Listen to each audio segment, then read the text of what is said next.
Saudações a vocês que acompanham este canal, sejam bem-vindos ao PLME, Projeto de Leitura do Manual de Epicteto, número 3.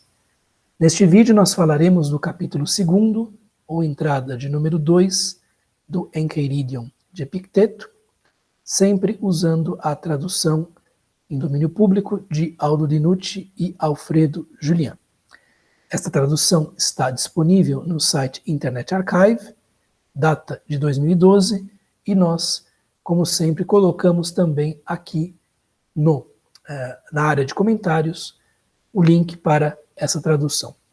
Vou aqui compartilhar a minha tela para que nós possamos acompanhar no vídeo, a leitura do capítulo 2º do Encheiridion de Epicteto.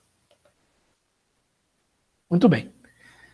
Temos aqui, portanto, o capítulo 2º, vou lê-lo por inteiro, depois falamos ponto a ponto do que Epicteto, tal como traduzido por Dinucci e Julian, anotado por Arriano, quis dizer nesta passagem. Manual de Epicteto, capítulo 2º.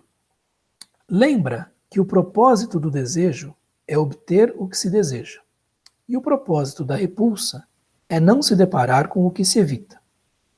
Quem falha no desejo é não afortunado. Quem se depara com o que evita é desafortunado. Caso entre as coisas que são teus encargos somente rejeites as contrárias à natureza, não te depararás com nenhuma coisa que evitas. Caso rejeites a doença, a morte ou a pobreza, serás desafortunado. Então retira a repulsa de todas as coisas que não sejam encargos nossos e transfere-a para as coisas que, sendo encargos nossos, são contrárias à natureza. Por ora, suspende por completo o desejo, pois se desejares alguma das coisas que não sejam encargos nossos, necessariamente não serás afortunado. Das coisas que são encargos nossos, todas quantas seria belo desejar, nenhuma está ao teu alcance ainda. Assim, faz uso somente do impulso e do refreamento, sem excesso, com reserva e sem constrangimento. Muito bem, nós temos aqui a continuação de um raciocínio que já tinha sido desenvolvido no capítulo 1º, no qual aparece a tal da dicotomia do controle ou o tal do teorema ontológico. Ali, Epicteto deixa claro que existem coisas que estão sob nosso controle, que dependem de nós, que são aquelas da nossa vida interior, e coisas fora do nosso controle, que independem de nós, que são aquelas coisas exteriores. Ele também diz que, dentro do conjunto das coisas interiores, ali são citadas 4 instâncias interiores, que são encargos nossos, coisas que nós podemos controlar, e nós vimos que há desejo e repulsa sendo ali citados. Orexis, desejo, e enclisis, repulsa. O desejo e a repulsa são balizas que dizem respeito à maneira como nós nos navegamos, com relação às nossas expectativas para o futuro. Então são coisas que nos orientam para o futuro, tanto o desejo quanto a repulsa. E faz parte da educação estoica uma disciplina, seja do desejo, seja da repulsa. Por quê? Se não forem bem compreendidas dentro da realidade humana, tal como ela se nos apresenta a todos nós, tanto desejo quanto repulsa podem ser fontes possíveis de males, de sofrimento. Então, é possível que, por ter um desejo ou uma repulsa mal compreendido, mal compreendida, ou mal calibrado, mal calibrada, o indivíduo caia naquela situação que é citada lá no capítulo 1º, de alguém que reclama, de alguém que censura os deuses e os homens, de alguém que acumula inimigos, porque tudo isso se baseia numa não compreensão daquilo que seja o encargo nosso e daquilo que seja o não encargo nosso, daquilo que não seja o encargo nosso. E o desejo e a repulsa precisam ser bem compreendidos. E é por causa disso que nós vemos esta frase quase tautológica, que não nos traz muita novidade, que diz o seguinte, né? Lembra que o propósito do desejo é obter o que se deseja. A epangelia, né? Aquilo que é anunciado pelo desejo, né? O objeto do desejo é a obtenção daquilo que se deseja. Então, o desejo nos orienta para fora, né? Para que nós consigamos alguma coisa fora de nós. E o propósito, ou o objeto da repulsa, é não se deparar com o que se evita. E a repulsa nos faz não querer estas coisas de fora. Nos faz querer que nós não nos deparemos com essas coisas de fora. Então, entre aspas, uma evitação, uma esquivança, alguma coisa do tipo. Aqui nós temos uma frase que parece não nos dizer muito, mas é necessário para Epicteto ser muito claro, porque o que ele vai mostrar a seguir não é tão óbvio, né? Ou só se torna mais claro depois que você se observa.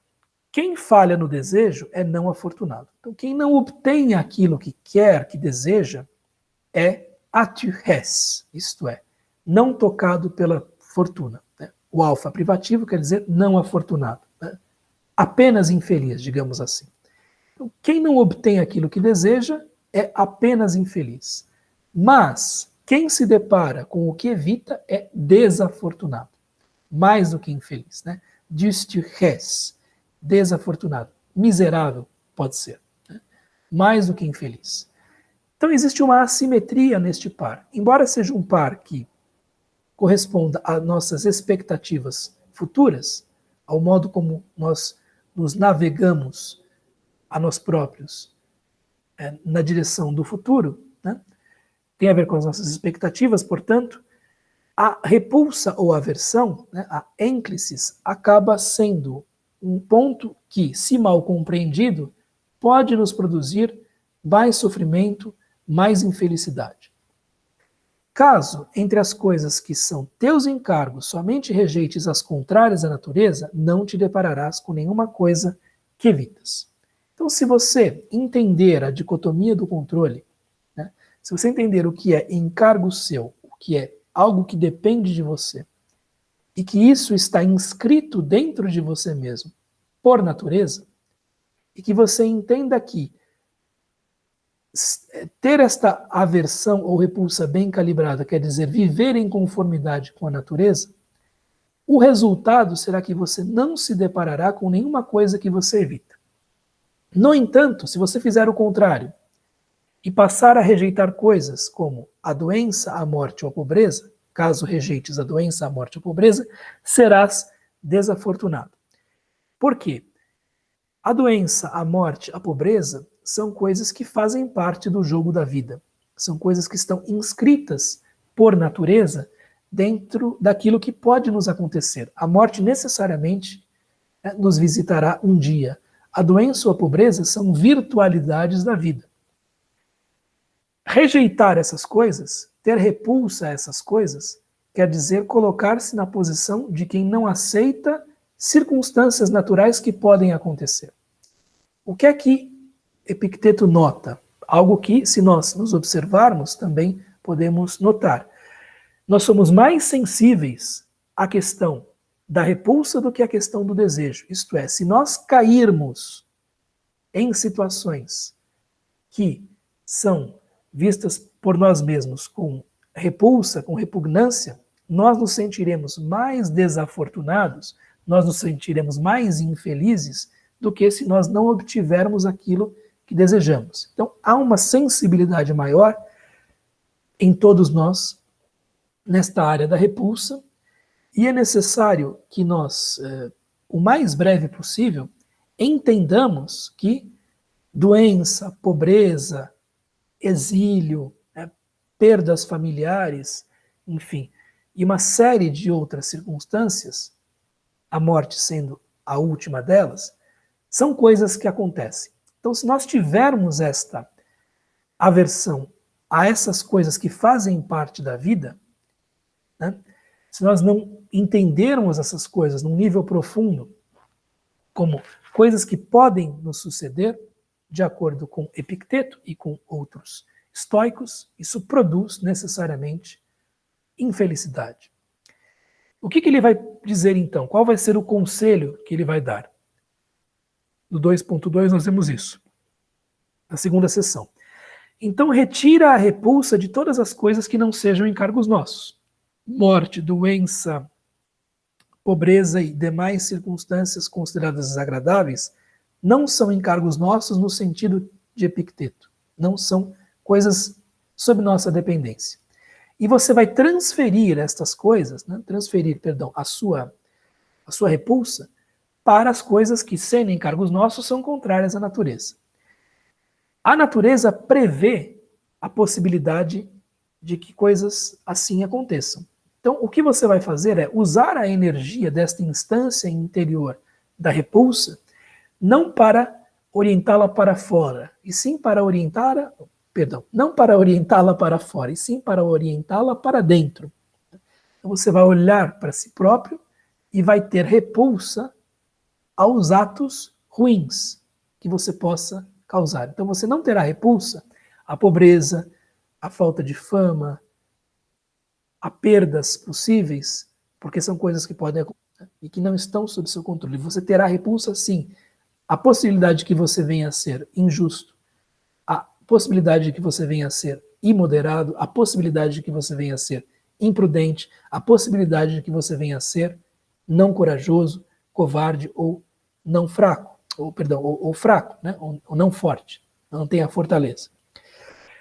Então, esta é a questão. Então, colocar para fora é um erro. Você tem que colocar para dentro a sua aversão, a sua repulsa. E o que se faz com o desejo? Com o desejo se faz uma outra coisa de acordo com o Epicteto. Então, por hora, suspende por completo o desejo.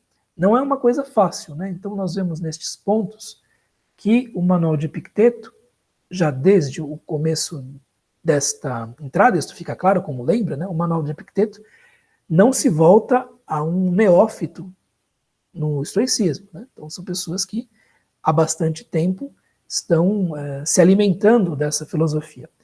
Então, suspende por completo o desejo, pois se desejares alguma das coisas que não sejam encargos nossos, portanto, coisas externas, do tipo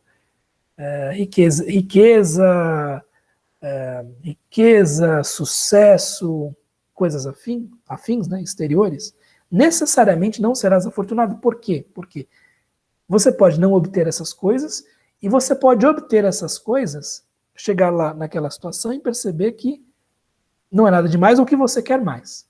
Né? Então isso produz uma não satisfação consigo mesmo, não satisfação com a sua própria situação. Ter essas coisas, mas estar interiormente orientado, em termos estoicos, é uma situação diferente, porque o indivíduo tem essas coisas exteriores, mas ele sabe que pode perdê-las. Né? Então ele não tem aversão a perdê-las, não tem aversão à possibilidade de que essas coisas lhe sejam retiradas. Das coisas que são encargos nossos, portanto, que dizem respeito à vida interior, né? Todas quantas seria belo desejar, nenhuma está ao teu alcance ainda. Então este é um trecho do manual em que nós vemos Epicteto falar a indivíduos que têm alguma intimidade com o seu pensamento, que entendem já o estoicismo, mas que não estão muito desenvolvidos na direção do progresso. Né? E o que é que se vai fazer?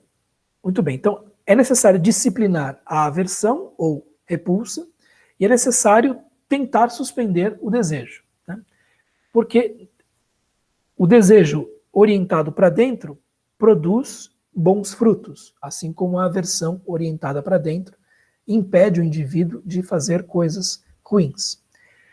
Por exemplo, os bons frutos, que são assim subprodutos da busca do indivíduo, estão mencionados no capítulo 1, a liberdade, a felicidade, enfim, a serenidade, coisas assim. Mas, de acordo com Epicteto, ainda não é este momento, né, para o indivíduo usufruir disso. Então, o que é que ele deve fazer de acordo com Epicteto, esse indivíduo? Primeiro, ele vai disciplinar a sua aversão, ele vai analisar a sua aversão e orientá-la para dentro. E o desejo vai ser sustado ou suspenso. Né? E o que é necessário para o indivíduo perceber? Né? Assim, faz uso somente do impulso e do refreamento. Ora, o impulso e o refreamento, hormé e af-hormé, estão lá na dicotomia do controle. E tem a ver com o impulso e o refreamento na direção da ação presente, né, da ação imediata. Então, isso é, digamos assim, mais fácil de usar da maneira correta. Então, agir e não agir, né, segundo os ditames da própria dicotomia do controle, agir e não agir são coisas que estão numa instância mais fácil. Né? E como é que esta ação deve ser? Primeiro, ela deve ser sem excesso. Né? Ela deve ser sem excesso, ela deve ser moderada. O refreamento também deve ser moderado. Então, agir ou não agir moderadamente. Agir ou não agir sem constrangimentos, quer dizer, constrangimentos não no sentido de humilhações públicas, nada disso. Sem constrangimentos quer dizer sem se sentir coagido, né? Sem se sentir constrangido ou forçado a alguma coisa, da maneira mais livre possível. Né? E agir ou não agir com reserva. E aqui há um termo interessante, né? Metupexaireseos, né? Com reserva, ou com uma cláusula de reserva, ou com uma cláusula de exceção. Isso aparece em outros estoicos também. Né? Então, o que quer dizer esta cláusula de reserva ou essa cláusula de exceção? Quer dizer o seguinte, quando você age, tenha sempre consciente a seguinte possibilidade: estou agindo, mas pode ser que a minha ação não dê os frutos que eu esperava. Estou agindo, mas pode não dar certo. Vou fazer tal coisa a partir de agora, mas posso encontrar obstáculos. Vou sair de carro, mas é possível que eu bata o carro. É improvável, mas é possível que eu bata. Por que serve isso? Para que serve essa cláusula de reserva? Né? Ou cláusula de exceção na linguagem de Sêneca? Quer dizer, você já está preparado para a possibilidade de que a sua ação encontre obstáculos, ou que ela não venha a dar os frutos esperados. Ok?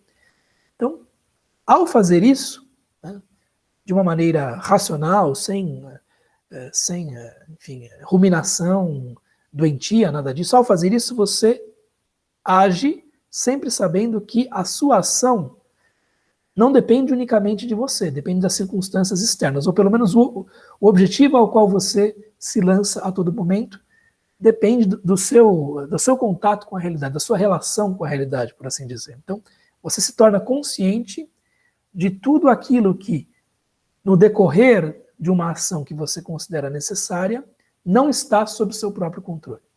É mais ou menos disto que Epicteto está falando aqui. Então, o impulso e o refreamento, a ação possível, são uma instância mais simples do que o desejo e aversão, né?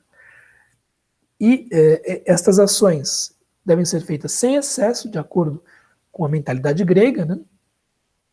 Sem constrangimentos, da maneira mais livre possível, e também colocando-se a tal da cláusula de reserva. Entender que você vai agir, vai fazer determinada coisa ou não fazer, mas há coisas que fogem ao seu controle no curso da sua própria ação.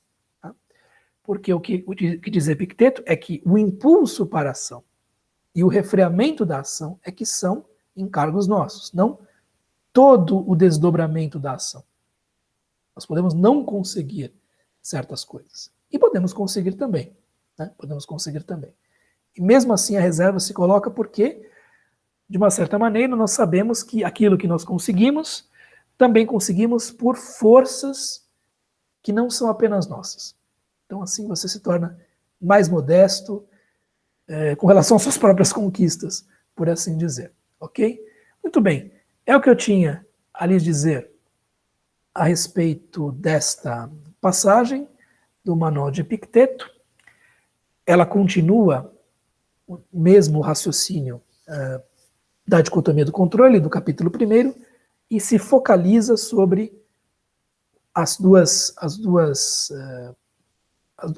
instâncias finais ali citadas. Né? Nós temos alguma consideração com relação à hipólepsis, lá no capítulo 1º, porque se fala das representações, né, que atingem o indivíduo e que fala-se alguma coisa a respeito do modo como se deve formar esse julgamento, né?